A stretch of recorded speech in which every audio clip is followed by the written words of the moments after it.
जय माता दी। ओम नमः शिवाय। आज हम जो माघ मास महात्म्य चल रहा है उसमें 7वें अध्याय का श्रवण करेंगे और भगवान की विशेष कृपा का आनंद मानेंगे और माघ मास नहाने से जो पुण्य फल मिलता है उसकी कथा का अध्ययन करेंगे। तो चलो श्रवण करें माघ मास महात्म्य के 7वें अध्याय को। चित्रगुप्त ने उन दोनों के कर्मों की आलोचना करके दूतों से कहा कि बड़े भाई कुंदल को घोर नरक में डालो और दूसरे छोटे भाई कुंदल को स्वर्ग ले जाओ जहां उत्तम भोग है। तब एक दूत तो कुंदल को नरक में फेंकने के लिए ले गया। दूसरा दूत बड़ी नम्रता से कहने लगा कि हे कुंदल, चलो तुम अपने अच्छे कर्मों से स्वर्ग को प्राप्त होकर अनेक प्रकार के भोगों को भोगो। तब कुंदल बड़े विस्मय के साथ मन में संशय धरकर दूत से कहने लगा कि यमदूत, मेरे मन में बड़ी भारी शंका उत्पन्न हो गई है, अतः एवं मैं तुमसे कुछ पूछता हूँ, कृपा करके मेरे प्रश्नों का उत्तर दो। हम दोनों भाई एक ही कुल में उत्पन्न हुए, एक जैसे ही कर्म करते रहे। दोनों भाइयों ने कभी कोई शुभ कार्य नहीं किया, फिर एक को नरक और दूसरे को स्वर्ग क्यों, किस कारण प्राप्त हुआ? मैं अपने स्वर्ग में आने का कोई कारण नहीं देखता। तब यमदूत कहने लगे कि हे कुंदल, माता पिता पुत्र पत्नी भाई बहन से सब संबंध जन्म के कारण होते हैं और जन्म कर्म के भोगने के लिए ही प्राप्त होता है। जिस प्रकार एक वृक्ष पर अनेक पक्षियों का आगमन होता है, उसी तरह इस संसार में पुत्र भाई माता पिता का भी संगम होता है।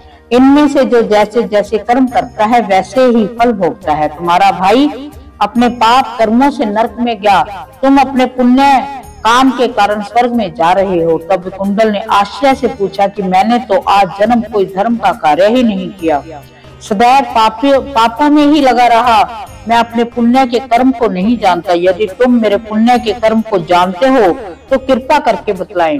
तब देवदूत कहने लगा कि मैं सब प्राणियों को भली भांति जानता हूँ, तुम नहीं जानते। सुनो, हरिमित्र का पुत्र सुमित्र नाम का ब्राह्मण था, जिसका आश्रम यमुना नदी के दक्षिणोत्तर दिशा में था। उसके साथ जंगल में ही तुम्हारी मित्रता हो गई और उसके साथ तुमने 2 बार माघ मास में श्री यमुना जी में स्नान किया था। पहली बार स्नान करने से तुम्हारे सब पाप नष्ट हो गए, दूसरी बार स्नान करने से तुमको स्वर्ग प्राप्त हुआ और तुम्हारा भाई नरक को प्राप्त हुआ।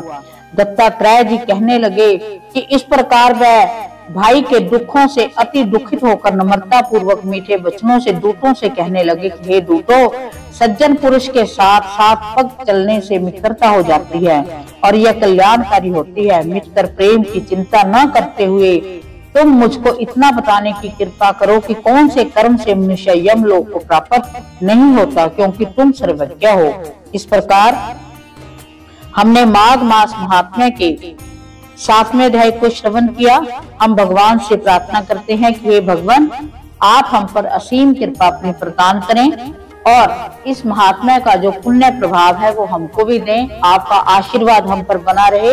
ये सबसे बड़ा माघ महात्म्य का फल है। तो हे भगवान शिव, हे भगवान विष्णु, हे माँ जगदम्बा, आपके चरणों में मैंने कोटि कोटि बारे में आपके चरणों में प्रणाम करता हूँ। आपको मैं करोड़ों बार नमन करता हूँ और आपसे मैं आशीर्वाद मांगता हूँ कि आप हमारे हमेशा अंग संग रहें। इसी के साथ जय माता दी।